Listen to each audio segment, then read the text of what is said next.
రేవంత్ వ్యాఖ్యల దుమారంపై ఇవాళ డిబేట్. ఇవాళ డిబేట్లో మనతో పాటు ఉన్నారు రమణారెడ్డి గారు, రాజకీయ విశ్లేషకులు, అలాగే సాగర్ రెడ్డి ముడిగంటి గారు, Telangana BJP state council member. Shivakumar Lal గారు, కాంగ్రెస్ తెలంగాణ కాంగ్రెస్ అధికార ప్రతినిధి. సార్, ముందుగా ముగ్గురికి good morning sir. Sir, right.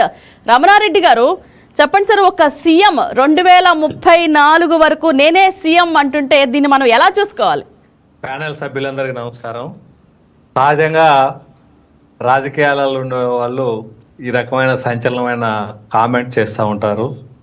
దానికి గ్రౌండ్ అనేది ఏమిటనేది మనం పరిశీలన చేసినప్పుడు రేవంత్ రెడ్డి గారు కాంగ్రెస్ పార్టీలో చేరిన తర్వాత శరవేగంగా తన యొక్క పరిధిని విస్తరించుకుంటూ ఇవాళ అధిష్టానం దృష్టిలో ఒక డైనమిక్ ముఖ్యమంత్రిగా కాంగ్రెస్ పార్టీకి ఆయన ఉన్నాడు అనేది అందరికీ తెలిసిన విషయమే. ప్రధానంగా రేవంత్ రెడ్డి గారు డాక్టర్ వైఎస్ రాజశేఖర రెడ్డి గారి యొక్క ఫుట్ ప్రింట్లో నడుస్తున్న అనేది నా యొక్క అభిప్రాయం. ఎందుకంటే రాజశేఖర రెడ్డి గారు కూడా 2004లో ముఖ్యమంత్రి అయిన తర్వాత 2009లో వారు ఒక గట్టి అనౌన్స్ చేశారు, రాహుల్ గాంధీని ప్రధానమంత్రిని చేయటమే నా యొక్క లక్ష్యం అని. ఆ దిశగానే ఆయన దాదాపు 33 ఎంపీ సీట్లను గెలుచుకున్నాడు కాంగ్రెస్ పార్టీలో.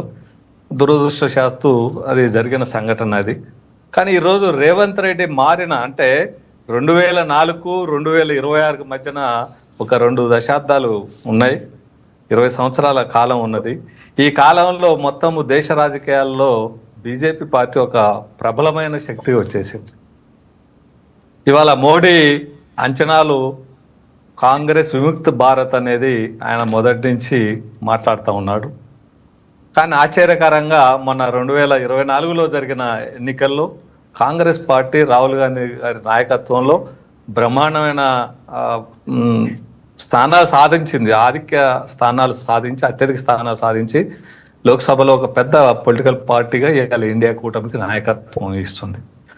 ఇవన్నీ మనం పరిశీలన చేస్తే రాజశేఖర రెడ్డి గారి యొక్క అందాలోనే రేవంత్ రెడ్డి గారు ప్రయాణం చేస్తారు. కాబట్టి అంత ధైర్యంగా ఇవాళ కాంగ్రెస్ పార్టీ తెలంగాణలో ఉందని తెలుసు.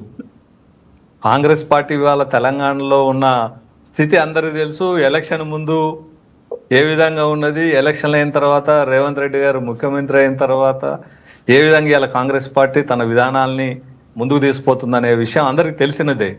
కాకపోతే ఇక్కడ ఒక అంశం ఏంటంటే కాంగ్రెస్ పార్టీలో ఎప్పుడేం జరుగుతుంది అనేది వాళ్ళకే అర్థం కాని విషయం అనేది ఇవాళ దేశవ్యాప్తంగా ఉన్న ఒక ప్రచారంలో ఉన్న అంశం. అందువలన ఇవాళ మనం గుర్తుపెట్టుకోవాల్సింది ఏమిటంటే రేవంత్ రెడ్డి గారు ఒక డైనమిక్ ముఖ్యమంత్రిగా కాంగ్రెస్ పార్టీలో అధిష్టానం దృష్టిలో ఒక స్ట్రాంగ్ లీడర్గా ఇవాళ ఎమర్జ్ అయిన స్థితిలో ఆయన చెప్పుకోవటంలో ఆశ్చర్యం లేదు.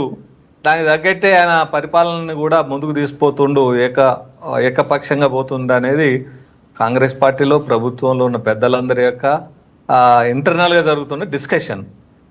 సరే, ఏదేమైనప్పటికీ ఇవాళ కాంగ్రెస్ పార్టీకి రేపు రాబోయే కాలంలో రాహుల్ గాంధీని ప్రధానమంత్రి కావటానికి కావాల్సిన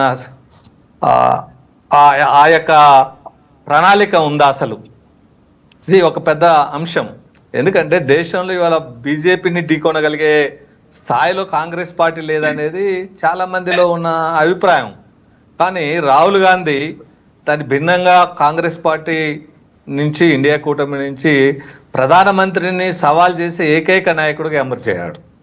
ఇవాళ బీజేపీని సవాల్ చేసే ఏకైక నాయకుడు ఎవరైనా ఉన్నారంటే దేశంలో రాహుల్ గాంధీ. కాబట్టి రాహుల్ గాంధీ ఆ రకమైన నిర్ణయాలు ఏదైతే జరుగుతున్నాయో అవి కాంగ్రెస్ పార్టీని బలహీనపరుస్తున్నాయా, బలం చేస్తున్నాయా అంశం కూడా ఇవాళ దేశ ప్రజల్లో ఒక చర్చ జరుగుతుంది.